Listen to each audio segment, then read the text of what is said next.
Good afternoon, everybody.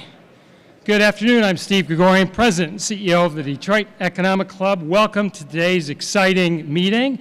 It's a huge birthday year for the Detroit Economic Club, 90 years of incredible speakers and networking.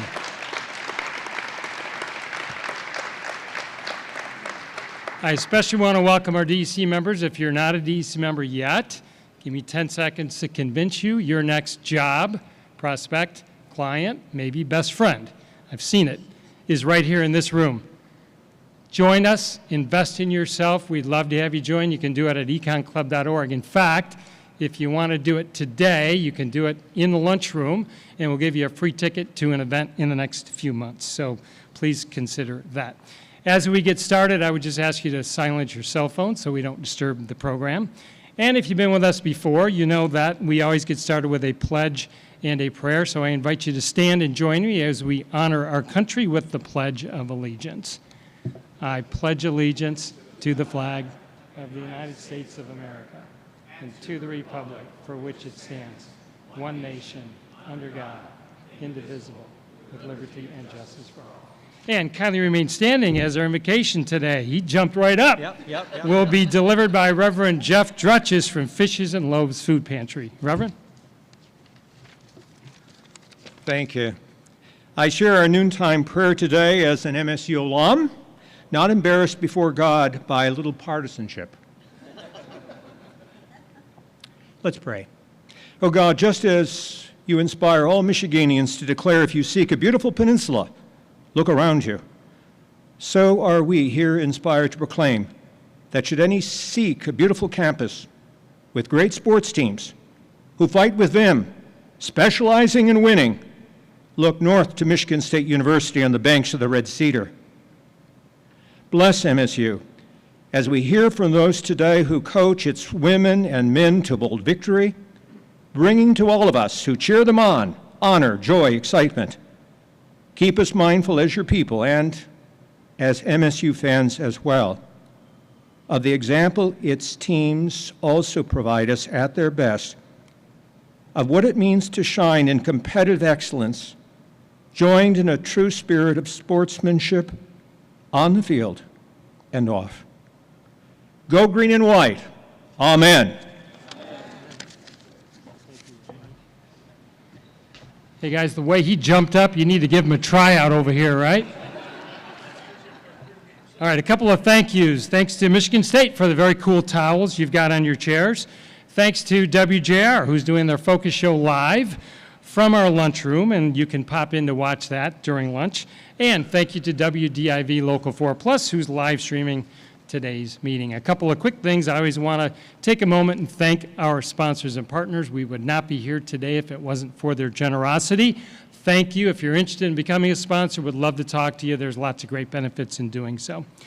And of course, we're winding down our season a little bit. We got a couple more things for you. June 24th is our reschedule of our Tigers meeting that was rained out about a month ago, and that's always a fun meeting. And then on July 9th is our annual Chairs Dinner, where we honor our board chair, Sandy Pierce, and that is always a fantastic summer evening. So for today's program, too, we want you to use your smartphone to be involved, take lots of pictures, share with your social media networks, and throughout the program, you'll see a QR code on the screen. I want to talk about our student program. Of course, you know, students are here today and always, courtesy of our generous corporate sponsors. Their morning already began with a really cool session with our coaches and athletic director. I want to let you know who's with us. We've got students from Northville High School, thanks to Angie and the great folks at EY. Two groups from Carlson High School, thanks to Fifth Third Bank and Michigan State. Got some love for Carlson out there. How about the Cardinals from Melvindale? Thanks to, there we go, Ken and great folks at Blue Cross Blue Shield. So, round of applause to thank those sponsors and welcome the students. All right, today is also one of our favorite days of the year because we get to announce our 2024 DEC scholarship recipients. The scholarship is a 4-year renewable scholarship of $2,000 each year for 4 years, and it's given to 2 deserving high school area seniors.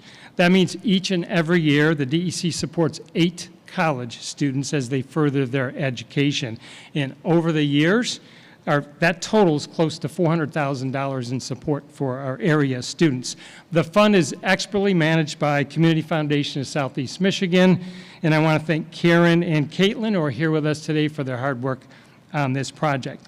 Now, the fund does attract the largest number of eligible applicants of any scholarship fund the foundation manages. And this year, we received almost 300 applications. Applicants must meet the criteria of academic achievement, leadership, character, perseverance, with an early life challenge, and of course, financial needs. I think when you hear this year's recipients, you'll understand why they were selected. So I'm going to jump down real quick, and we're going to get started with our first recipient, Ellie Kerrigan.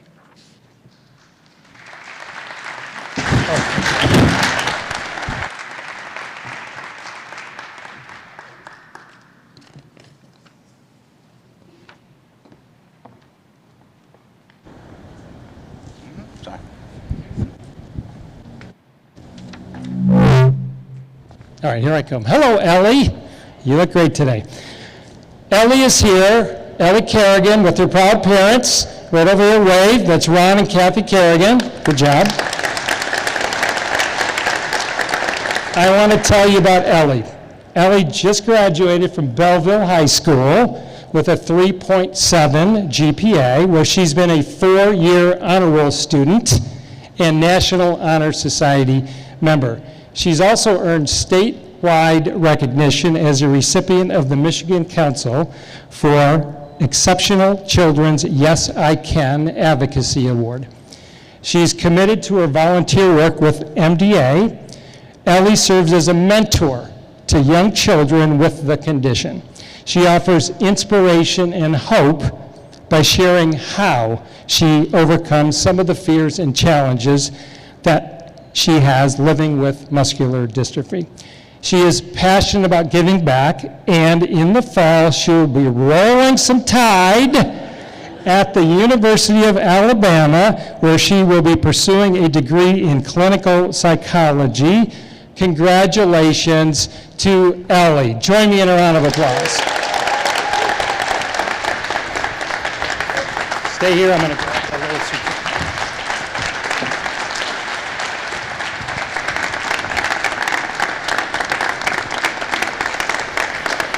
We'll take a quick photo together.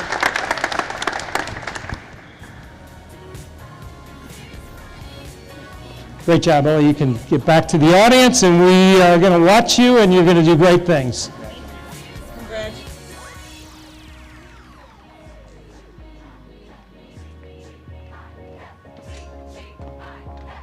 Thank you. Okay, one more recipient, not able to join us today, but on your screen, Lamar Walden. He just graduated from Detroit College Prep at Northwestern High School. He was an honor roll student and a drumline leader in the school's marching band. Now, Lamar sustained, unfortunately, life-threatening head and eye injuries from an accident during his freshman year that required multiple surgeries and lengthy hospital stays, and through it all, he maintained a 3.2 GPA. He's passionate about his community service work and has donated many volunteer hours through the General Motors Student Corps, raising funds for Detroit nonprofit organizations. Lamar will be a first-generation college student, which we love to hear, and will attend Howard University to pursue a degree in nursing. Let's give a round of applause to Lamar Walden.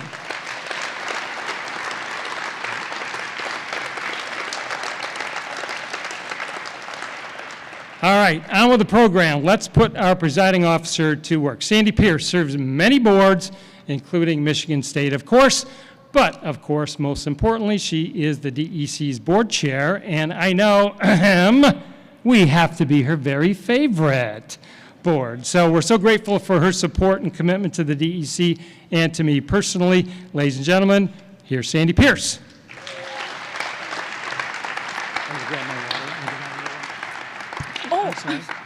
A round of applause for our great CEO, please, Steve Gregorian. Let me also welcome everyone. Good afternoon. It really is a pleasure and an honor to introduce today's panel. We're gathered here for some insightful discussion from the most respected figures in Michigan State University athletics. Let me first introduce our great moderator, Jamie Edmond. She's the co-host. You hear her every morning on JR in the Morning. She also still is working with WDIV Local 4 as a sports anchor. She really does bring a wealth of experience and enthusiasm to her role. She keeps us informed and entertained with her insights. Now our panelists, starting with a man that needs no introduction, Tom Izzo, the legendary head coach of Michigan State Spartans men's basketball team. He's entering his 30th season at the helm. Coach Izzo has the most wins in school history, has appeared in 26 consecutive NCAA tournaments.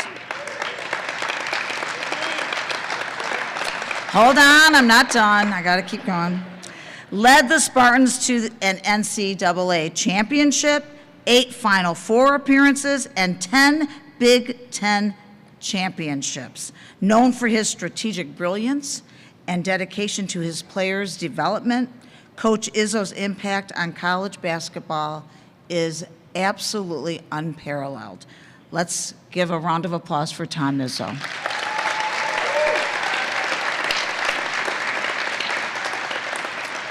Next, we have Robin Freilich. We welcome the head coach of the Michigan State Spartans women's basketball team. Coach Freilich has quickly made her mark, known for her dynamic coaching style and commitment to excellence. Her leadership has propelled the women's basketball program to new heights, and her dedication to her players' growth, both on and off the court, is truly commendable. Say hi to Coach Freilich. Okay, now we've got Leah Johnson, the head coach of the Michigan State Spartans volleyball team. With a passion for the game and a focus on developing well-rounded athletes, Coach Johnson has led the volleyball team to impressive performances. Her dedication to her players' academic and athletic achievements makes her a standout leader in collegiate volleyball. Hello, Coach Johnson.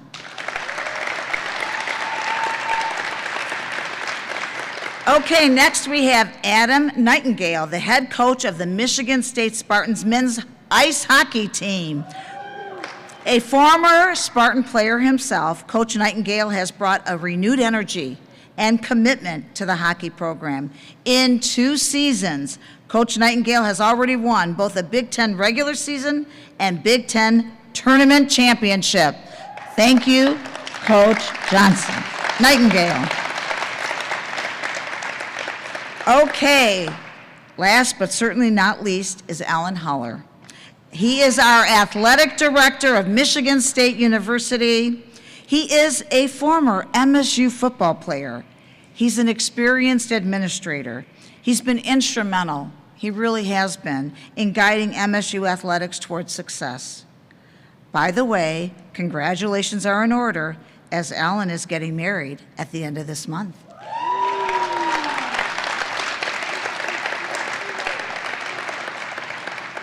We are truly honored to have such an esteemed panel with us today. Each of our panelists has demonstrated exceptional leadership and a commitment to excellence that serves as an inspiration to every single one of us. Please join me in welcoming Tom Izzo, Robin Freilich, Leah Johnson, Adam Nightingale, and Alan Haller to the stage.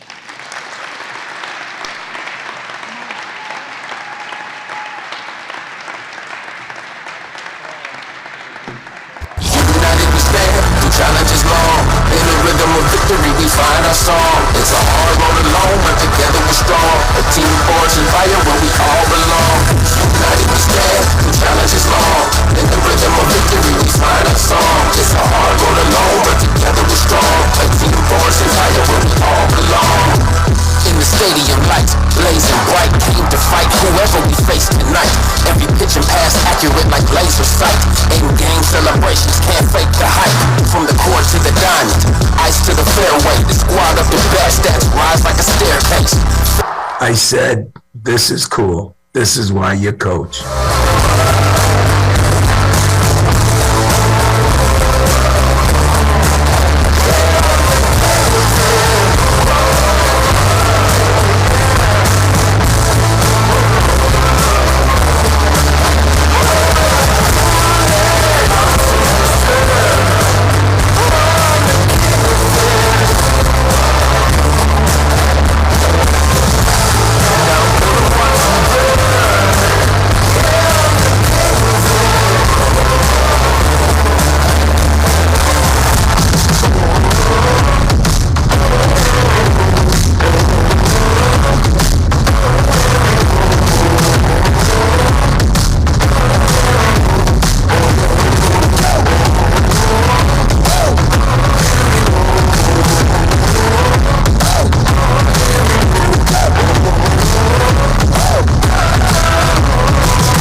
All right, welcome everyone to the stage. Go green. Go right. I want to apologize for my color choice today. This was inadvertent. Unfortunately, I have a history of this because when I was covering the Spartans in 2015, the Cotton Bowl, I wore a red jacket for my live shots. So one day I'll do better. But let's get into the questions. MSU has had great success over the past 2 years, both athletically. 6 Big Ten championships across 4 sports this year, matching the most in school history. 6 individual Big Ten champions, 9 teams qualifying for the NCAA championships, that's the most since 2012. And academically, posting the highest cumulative GPA in department history, with every team posting a 3.0 GPA for the first time in department history. So we watched these accomplishments athletically on that video we just watched. How do you attribute all of this success? This is for Alan and anyone who wants to answer. Wow, you can repeat all of that again. That was good to hear. You know, for me, it's thank you for having us, the Detroit Economic Club. This is a great opportunity for us to share a little bit about Michigan State athletics and the Michigan State University community. But for us, it's people. We have to have good people in place and passion. Your care factor has to be extremely high.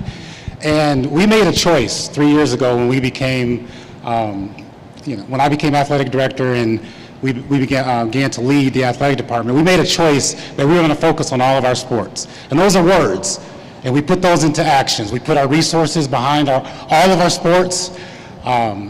We increased the resources to help them compete nationally and within the Big Ten. And the culmination is this. We didn't do that to win championships. We didn't do that to have the GPA that we did. We did that because we're Michigan State. We wanted to create a culture of excellence. And I think we did that. You know, I've worked at Michigan State for 27 years. This year, I had the best day of my life on campus as an employee. We won a gymnastics title. We walked across the street that same day and won a hockey title. And our people plan that, our student athletes plan that, and our coaches are doing a great job developing our young men and women. So it's been a great year, but it's a culmination of all of our efforts working together with our community. We've got a great group of donor community, faculty on staff, and the partnerships on campus with the other academic units. So we're excited for what's next, and we look forward to the future. Would anyone else like to chime in on that one? I mean, I think Alan's done a great job, and thanks for having us. I was telling Coach Izzo, believe it or not, when I first started coaching, I was an econ teacher. I'm not going to claim I was a good teacher or had a passion for it, but I did teach econ. I think Alan's done a really good job of having a narrow focus of, like, when we come to work, like the expectation is trying to enhance the student-athlete experience. So we talk about as a staff, like every decision we make, from how we recruit, how we feed them, how we train them, how we travel. Not that it has to be the best, and it's got to be perfect and all that. But I do think that he's done a great job of letting us know the standard is this is about the student-athlete. It's not about the coaches, and make sure everything we do is try to enhance their experience. And obviously, having the support from up top, we're able to do that. In a time when, the focus is not really on the academics, to have that GPA across all sports is just absolutely amazing. Recently, there's been a lot of talk about big picture issues when it comes to college athletics: name, image, likeness, the transfer portal. I'm sure you're thrilled to get these questions. These issues have fundamentally changed everything when it comes to college athletics. And it seems like every day the rules are changing. This is for the coaches. As coaches, how do you evolve in this landscape and remain current? And go. I'll start. I think Coach Izzo will finish. So,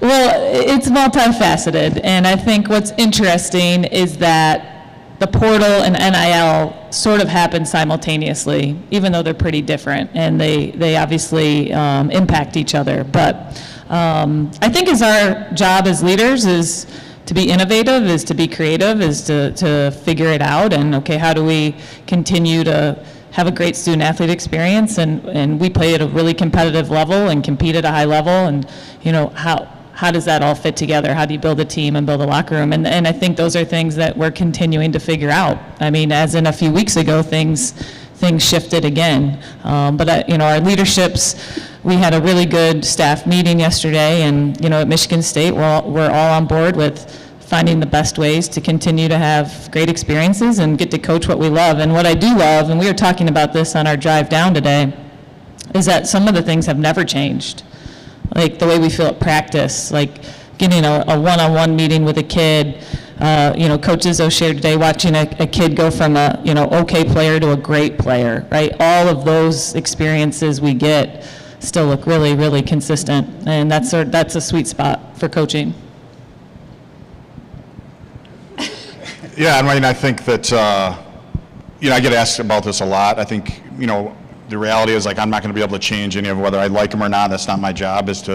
We have rules now, and our job is to field the best hockey team that we can within those rules. And I think the portal, I look at it. It was a blessing my first year when I got the job. The portal had closed the day before, so we couldn't move anything, and so it really forced us. This is the group you got, and you got to coach them the best you can. And we were able to, some of these guys got better, and we got a little traction to help us in recruiting. But I do think, like, our staff's taken a stance, like, we're not going to coach afraid of the portal. We're not going to beg you to stay at Michigan State. We're going to coach you, and we're going to be honest with you. And if you like it, great. If you don't, you don't have to be here. And making sure that, and we're going to do our best job to make sure you want to be here, but not change. Say, hey, you're going to be on the power play because we're worried about losing the portal, or you got to play. You got to play tonight. It's the best guys are going to play. This is big boy hockey. And even the NIL piece. It hasn't. We don't feel it as much in hockey as some of these other sports, but I do think recruiting is when you start establishing your culture. If you think you're going to get a kid on campus, and that's when he gets a part of your culture. So the way we recruit is, it's not about you. It's not about your brand. It's about Michigan State and being a Spartan. And those are the type of families and people we're looking for. And if you need that type of stuff, it's probably not a fit with our program, and that's okay. There's a lot of good hockey players that want to come here, and that's kind of the stance we've taken on it. But also understanding that it's changing every day, and with the new stuff going down. We're super fortunate. I mean, Alan and his staff's been on this thing for months. It's not like they've been on it, an unbelievable plan and a ton of confidence. So we're going to use this to keep propelling us up to the top. So I suppose I'm supposed to bat cleanup here. Is that thanks to Robin? You're welcome. Rookie comes here and then starts dictating. But, I too want to thank the Economic Club and really Detroit. I've said all along, if your biggest city, if your most important city in the state isn't doing well, our state's not doing well. And that's kind of like our athletic programs. Each one of us have a job to make our athletic department go well. And if your athletic department goes well, whether we like it or not, it becomes the front porch of the university. Not the most important piece. The academic is way more important, but it is a front porch to maybe showing people what we're all about. Jamie, I'm impressed to hear our own stats, you know. I might have done too good a job academically this year. I better get after it athletically next year. But glad my guys are smart, but I also want them to be good. But You can do both. I can do both. Okay, I can do both. But I'd just like to really quickly say, and it's kind of fun, I've got one of my former players, Paul Davis, here, and I enjoy people coming back, but let's get something straight, because there's so much said about it. I want everything I can have for the student athlete. Everything. And I want everything I want for my own children. Everything. I want everything for you all. But 99% of us have gone through a process to become successful. And sometimes when you're given too much at an early age, as we see with movie stars, or we see with people in music and that, it's never a great ending. And so finding the happy medium of doing what we can do for these student athletes, but yet realizing that there is a process to being successful. And life, I know my wife has tried to put me in the transfer portal a lot, but I'm still there, you know, and you don't get to just transfer out of everything. And Robin's right, the combination of the transfer portal and the NIL, and what the true version of the NIL, like I'm 100% for the true version of the NIL. If name, image, and likeness can make you money, I'm not interested in pay-for-play. And I am out front about it, because I don't think in the end, I just want you to think about one thing, and then I'll get off it, because I could go on a soapbox. In the end of the day, you read what some of these players are supposedly making. Now, don't believe everything you read, by the way, but if it's even comparable to that, ask yourself as businessmen and women, what would my company pay a guy coming out of college? And when the figure that they're making in college is 4 times what they're going to make coming out, I too worry about mental health. So I worry about the big picture. Jay Billis and I have a argument, a battle. I keep saying I'm worried about the players more than I think some. I think I get a bad rap for that. I don't want to not give players money. I want them to be treated like they should be treated, just like I want my own kids. And when my own kids say, Dad, give me $100,000, I tell my son, take a leap where the sun doesn't shine, And I think that's the problem right now, is this came about so fast, and Ellen is, and we are trying to get our arms around it. It is an ever-moving problem that is changing. I mean, the NCAA is sometimes like government, I don't know who is running the ship sometimes. And I'm on every board I can be on, not as many as Sandy, but just about every board I can be on, fighting. Well, I will say this for my counterpart, who's done an unbelievable job in a year or two. I still don't want to just say, I'll do whatever the rules say. I think as leaders, part of our job is to help make the rules the best for the long haul. So I am going to fight some of it, because I believe in the long haul. Our jobs used to be, when Ellen played, and I coached, these young bucks, we don't care about them as much. The job used to be, in 4 years, I got to make boy a man. And to make a boy a man, then I got to make sure it helps him be successful, not for the first 22 years, but the next 70. That is why I look at it a little different. And all I care about is Paul Davis coming back, my players coming back, Paul Davis having success.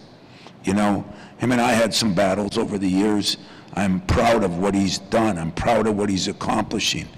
That's, John Wooden once said, you don't measure a player by what he's done in college. You measure him when he comes back 50 years later and has kids and grandkids. That is the true measurement. And that's what I'm aiming for. I'm going to fight the fight until we get it done and hopefully still win a championship. So there, that's it. Are you satisfied, Robin? Put me on the spot like that? You're a good cleanup hitter. You're in the right spot. Well, a good true measure of a coach is how many of your players come back, and all your players come back. Draymond Green, Tyson Walker, just to name a few. All right, this is for Alan, just broadly. The NCAA case, House versus NCAA, will lead to future revenue sharing with student athletes. Just more broadly, not on a singular case basis, how does your department monitor, anticipate, and react to these substantial changes when you yet still don't know how this is going to work? Yeah, we've been planning for this for months. We have a group within athletics. We've been trying to predict. Let me first say the House settlement, I agree with. I do think that it's time to set a different standard as it relates to college athletics and revenue sharing with our student athletes. There's a lot of money that's flowing through college athletics, a lot more from my day when I played. And so I think we're at a point where we've got to set the standard, which we've done with the settlement. Now we've got to create the rules. What Coach was talking about here is, what are the rules? What's the governance structure? How are we going to apply this equally? Equity is a big deal for what we do in MSU Athletics, making sure that this revenue share plan agrees with how we live our lives every single day at MSU Athletics. So that's what we're doing. But at the end of the day, there's a big chunk of how we operate in terms of our operating budget that's going to go to student athletes. How do you replace that money? How do you still provide opportunity, equity, and excellence? And that's what we're going to do. That leads our planning process right now, because it's important for us, for all 23 of our teams to still be successful. And that's what we're going to do. And we actually had a great head coaches meeting yesterday. I'm excited about this. This is an opportunity for Michigan State to really move forward in college athletics through how we plan through this process. One final NIL question, then we'll move on because it's not a symposium just on that. But the reality is some individual players are going to get more than others. When you go back to your base as a coach, how do you keep things equitable and make sure everyone feels valued? That could be for anybody. I'll speak to that a bit because I don't have a team-wide deal, right? I have individuals who receive NIL and opportunity, and to kind of harken back to your first question, I struggle with what I want out of the new rules because my program is on Team 53, and we just celebrated 150 years of the men's basketball program, and we're on year 50. So where we're gaining ground and what opportunities we have. But when I walk into my locker room, it's no different. Those athletes sitting next to their peers, making a salary, I'll use that word generously or loosely, I should say, than Robin and I sitting next to each other. I respect her immensely, but I also know that she, Tom, all of them make more than me because that's what the market required. That's okay. I can learn, I can still offer, I can still contribute. So I'm supposed to model in my locker room what I model in my workplace. I don't resent them. My job's to empower them, encourage them, learn from them, teach them. So I think that at the core, like we're talking about a lot of macro things, my job's very micro when I step through the door. Those are personal, deep-seated relationships I have. I'm not walking into strangers trying to explain how you have to be nice to so-and-so. If you're not going to be nice to them, you shouldn't be here anyway.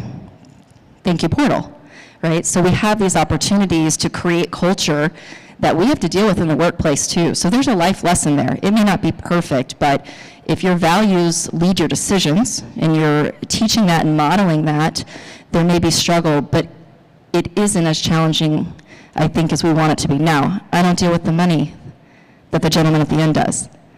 So it is different, and I don't envy that. But I also know that it is doable because we do it every day sitting right here. All right, sticking with you two lovely ladies next to me, women's sports has grown exponentially over the past few years. Certainly true at Michigan State. 3 women's teams, gymnastics, cross country, and soccer, have won Big Ten championships this year. Women's golf is perennially strong. Women's basketball and volleyball are on the rise.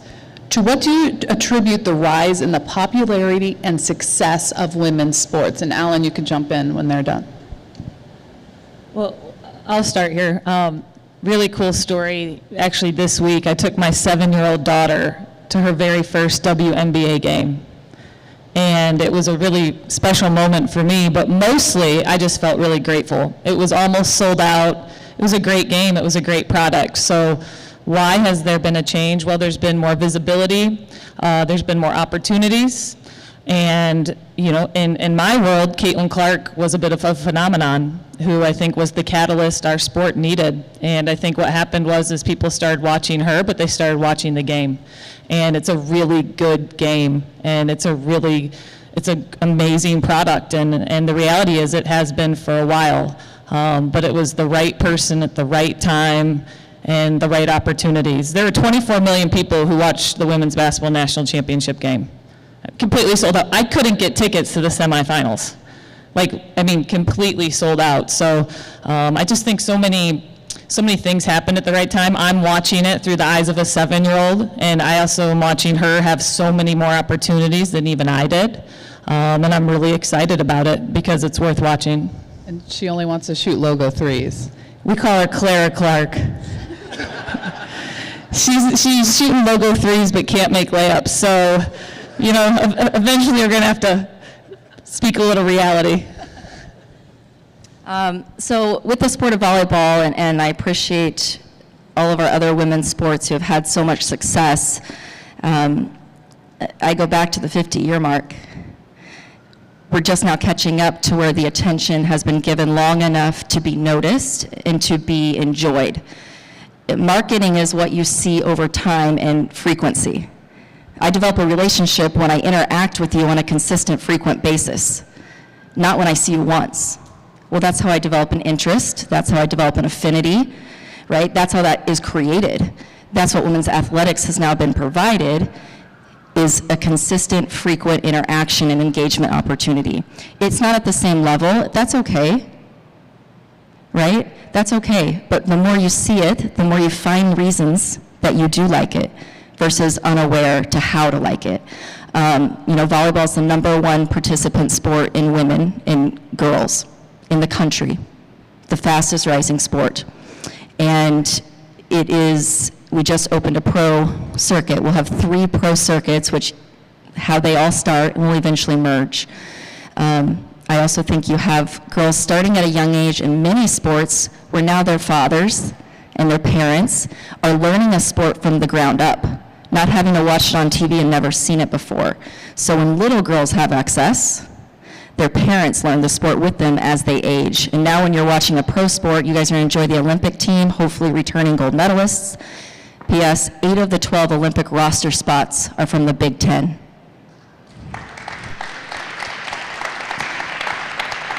So when you think about excellence, you get it in your back door. And it's our goal to bring that to you. So thank you for your support. Yeah, just to add, it starts with good people. When we were making a change in both volleyball and women's basketball, and even in hockey, what I wanted to do was make sure that we had good people that were surrounding our student athletes. And interviewing Leah and Robin, what I also wanted is someone that advocates for their sport. I didn't want a coach to come in here and just accept it, hey, I'm at Michigan State, I just want to fit in.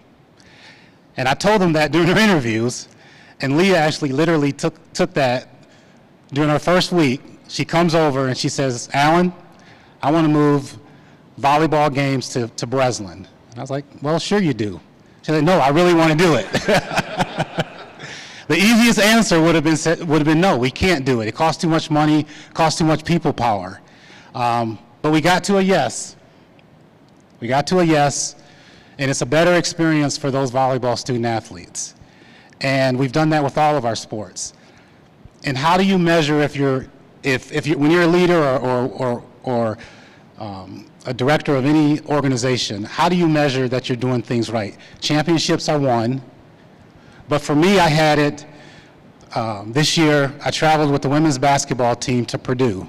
And so we're walking to our plane, and Julia Arol tapped me on the shoulder. I turn back around, and I'll try not to get emotional on this, but this is important. She taps me on the shoulder, and she says, "A.D. Haller, thank you. I love it here." When we can do that for all 700 of our student athletes, we're going in the right direction. Great.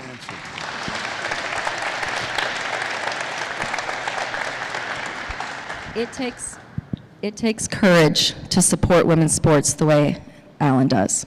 It takes courage to invest in us. It takes courage for Tom to say, "I'll share." He didn't have to do that, I know, right? But he's elite like that. He wants us all to be great because he knows what that helps and what that creates, right? And we went from being a good attended sport to we are a top 10 attendance sport in the world. I don't think I've shared that stat with you. Our team for volleyball in the world, not just in the nation, because he provided the space. That takes courage.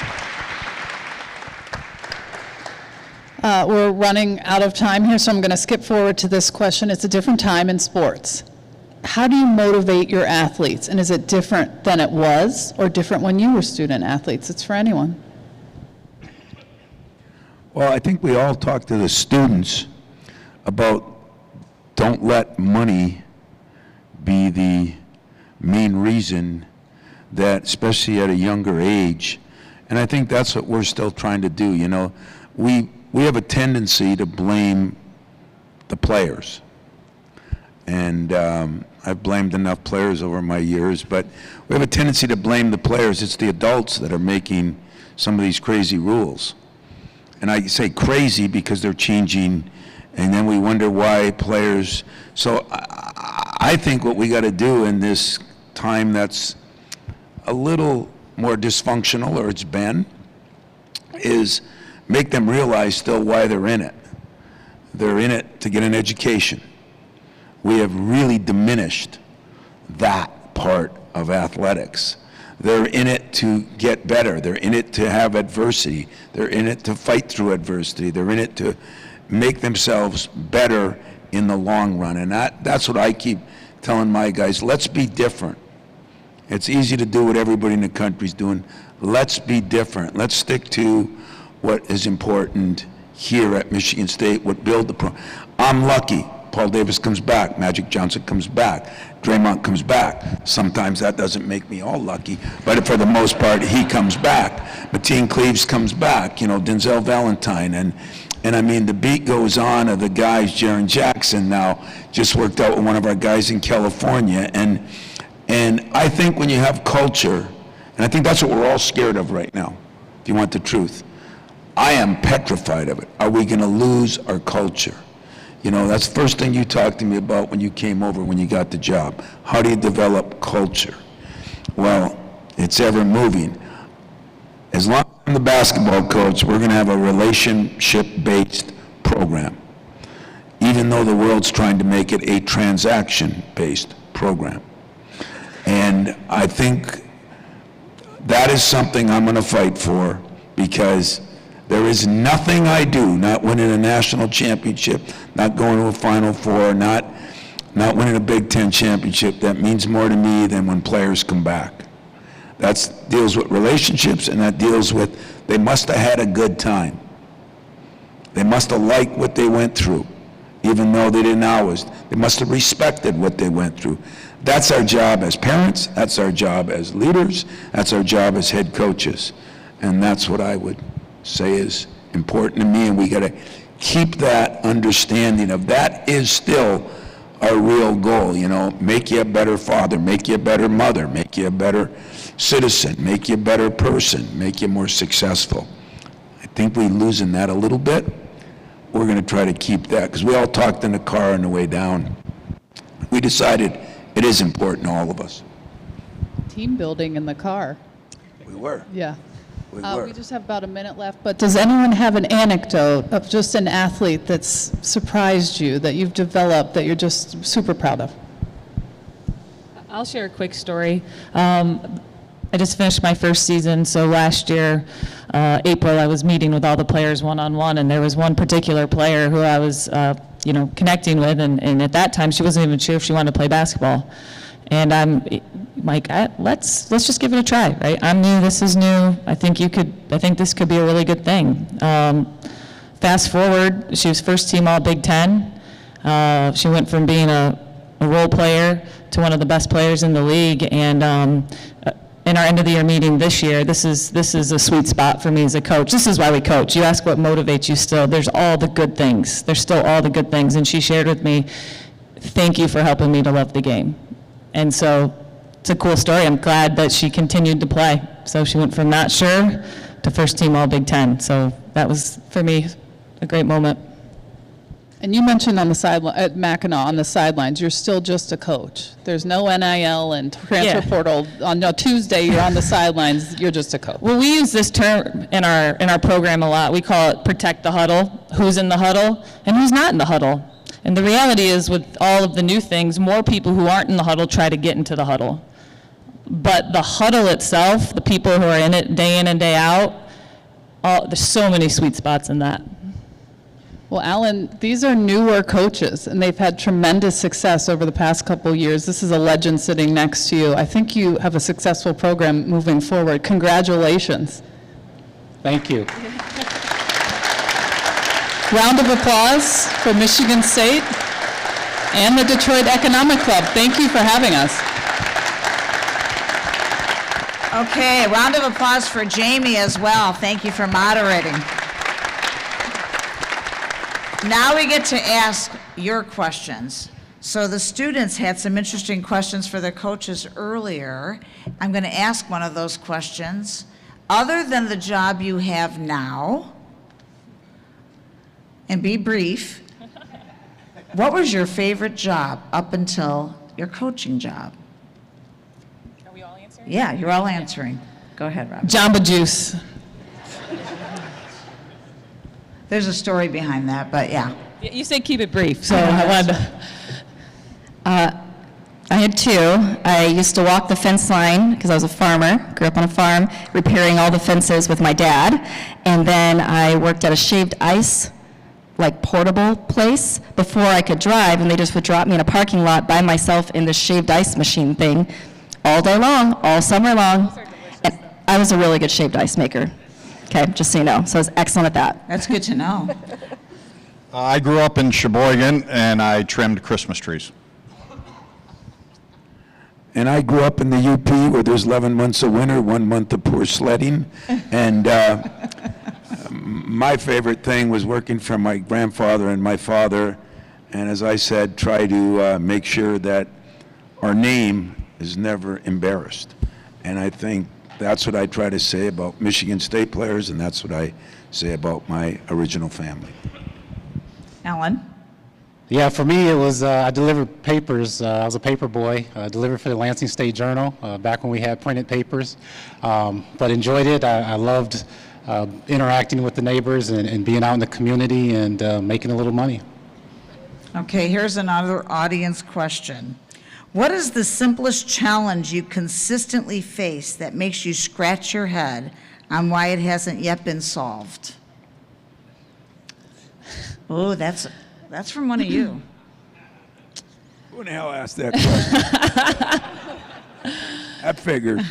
Well, I have two parts to that. First part, I listened to this great podcast that said if you love problem solving, you should get into coaching, because coaching every day is continuous problem solving. So a lot of those are still in movement, but I've never figured out a Rubik's Cube. So that would be my lingering problem solving, even with YouTube. I would say just in general, I think social media, like when I played, there wasn't social media, and I think it's really bred not that it's not good, but maybe a culture of maybe valuing things that don't have substance, and how many likes you have and how many people read, follow, and tweet. And I don't even have social media, but I think that gets really confusing for players when, again, we're trying to, I think Michigan State's about the team. It's not about you and your brand. And I think that's, not that we're not excited about our guys doing well and moving on to the next level, but I think that's really been instilled. We talk to our guys about that all the time. And then, you know, it's great reading all these things when things go well. This is why you watch a lot of pro athletes. They don't have it because it's fine when things are going well, but when you're not doing well, you get beat up on it. So I just think that whole thing of keeping the team mindset in a world that really is telling you the opposite. I think this one stumps me a bit, but I think I would say youth sports, parents and youth sports. You guys are great. Is this going to be a public service announcement? PSA, just say, good job. Okay? The refs are volunteers. Your kids are trying their best. Stop stressing them out. That's my job, okay? But I really look at the stats of the amount of people that go on to play. Your kid's not getting a scholarship most likely. And so give them the, just saying it, okay, give them the best experience you can and be their help them love being last. Help them love being on the bench. Help them love doing something that's teaching them and keeping them active and learning self-care. And to me, that just seems like a no-brainer, but everywhere I go and everything I watch, and I'm talking about my kids' teams and the parents, and it's tough. So you'll find me hidden in the corner somewhere usually. Wow, I want to clean up on that one. That's really good. And you know what, I would say that I'm not a big social media fan either, really, but only because, you know, the one thing that I think you get to do as a coach that sometimes you don't get to do as a parent or as a friend is, you know, sometimes parents are the last to know. Once in a while, head coaches especially are the last to know. But when I look at the outside influences that they have to deal with, it is so much harder than what 90% of you or we had to deal with. I mean, the social media did come in 2010, 11, is that roughly? And it's changed the game a lot. But what it changed is what Leah's talking about. Parents, and some of them might be you, you know, thinking their kid. I mean, we're not in high school. I don't have to play anybody because he's the principal's son. I got to play the best. My son was on the team. I slept on the couch for 4 years because my wife said, why don't you play him with 30 seconds left? I said, he goes in with, he's got the 20-20-20 rule. 20 ahead, 20 behind, there's 20 seconds left, he plays. Okay? It's the 20-20-20 rule. But we don't have to play anybody for any other reason than they're good enough. And yet, what's great about our jobs, I want you to think about this real quick. You're all somebody different, businessmen, doctors, lawyers, whatever you are. What's great about our job is we know we don't know your job. You think you know our job. It's amazing. It is frickin' amazing. I mean, I don't go tell a doctor, hey, here's how you take out an appendix, you know? I don't tell a lawyer much, you know? But yet, you all tell us, you should have played so-and-so. You should have done this. It's the beauty of what we do. I wouldn't want it any other way. Because when you are mad at me for who I play or what job I've done or wins or loss, I know you care, and I love you all for that. Okay, one more audience question before we go to the lightning round. This is for you, Alan. We have a new president. His name is Kevin Guskowitz. What is Kevin's support level for athletics? Oh my goodness, Kevin has been absolutely incredible. He understands athletics. He understands the way we think, the way we talk. At North Carolina, they had a very successful athletic department, and he's just been a lot of fun. We were actually all together last night at an event, and he was there. Ben and Barb Maybach was there as well. But he thinks ahead of time, like he's strategically thinking like an athletic director, and for me, that's very refreshing. And I'm excited to work with him and kind of go through this new era of college athletics together. with our board of trustees and our coaches, and I think we're going to be okay. Thank you. Okay, lightning round, and this is for each of you. Quick answers. Person other than a family member you would like to have lunch with? Robin? Oprah. Ooh, Leah? Skip? What? I can't come up with Millions of people in the world. yeah, that's the problem. Coach? Popovich. Okay. Can you make that happen? Not family. Not family. Yeah, don't try to get brownie points for your Yeah, wife. exactly, yeah. Con Mitro was a billet up in Sault Ste. Marie. Okay. Muhammad Ali. I've got a chance to know him. I'd like to have dinner with him. Unfortunately, he's gone, but Alan? Yoda. I'm a big Star Wars fan. Okay, this is a good one. What profession other than the current one would you like to try? This is lightning round, come on. Yeah. Robin? Counselor. Good. Diplomacy. Fishing guide. football coach. I wanted to be a pilot. Pilot, okay. Okay, this is the last lightning round. I know you're going to kick me off the stage. I wish I was better at... Singing. Patience. Reading. Dancing. Golf. Let's give them all a round of applause. Thank you so much. Michigan State Athletics right here in the D.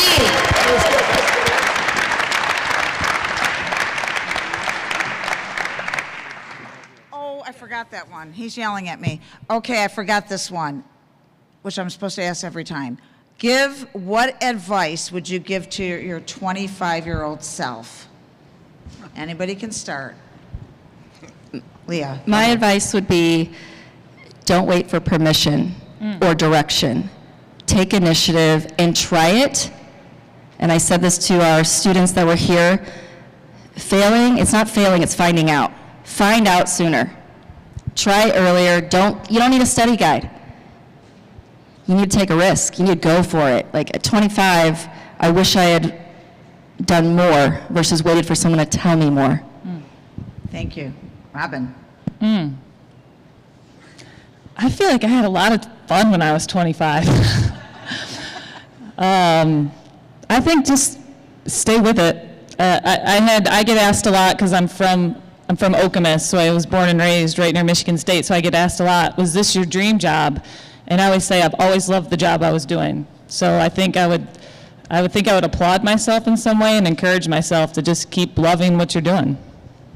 Coach Nightingale. How much time we got?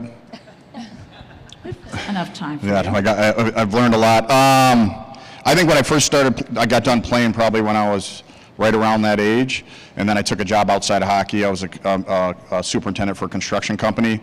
You know, I thought I learned a ton of lessons, but it was, just find your passion, and I feel fortunate. I've coached youth hockey. I've coached in this rink for 3 years.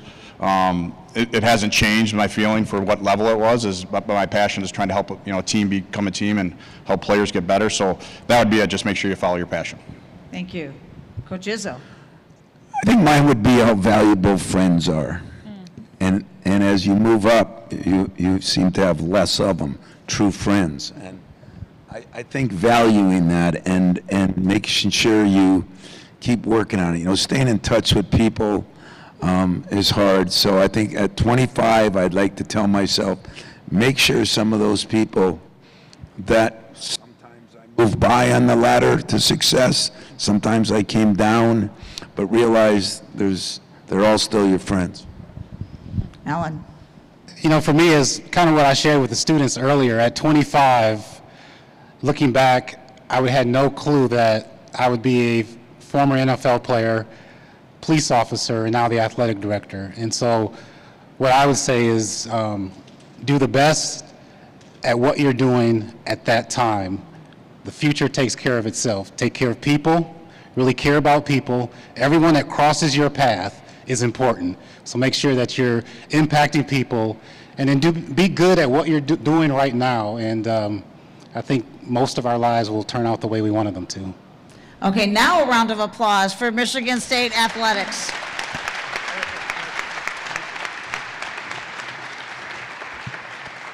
Thank you, Sandy. Let me just close this out quickly. You guys are amazing people and leaders. Thank you for doing what you do. And thank you for your time at the Detroit Economic Club. Another round of applause, final round of applause. I also want to add my thanks to Jamie and Sandy for their valuable part in today's program. Thanks, Jamie and Sandy, and to Sandy for helping making this program possible today. And as good as this was, I got to just share, I'm off script here, but my favorite part was watching the beautiful Ellie Kerrigan smiling, winning her award. So one last round of applause for Ellie. Good job, Ellie. All right, ladies and gentlemen, we invite you to join us for a strolling lunch. It's behind you, Portal 8, right down the stairs where there's an elevator, where we invite you to mix and mingle with other DEC members. But first, don't forget, tell your friends and colleagues to join the DEC, because we're a bunch of really cool people. So on time, every time, this meeting of the Detroit Economic Club is now adjourned. Thank you, everybody.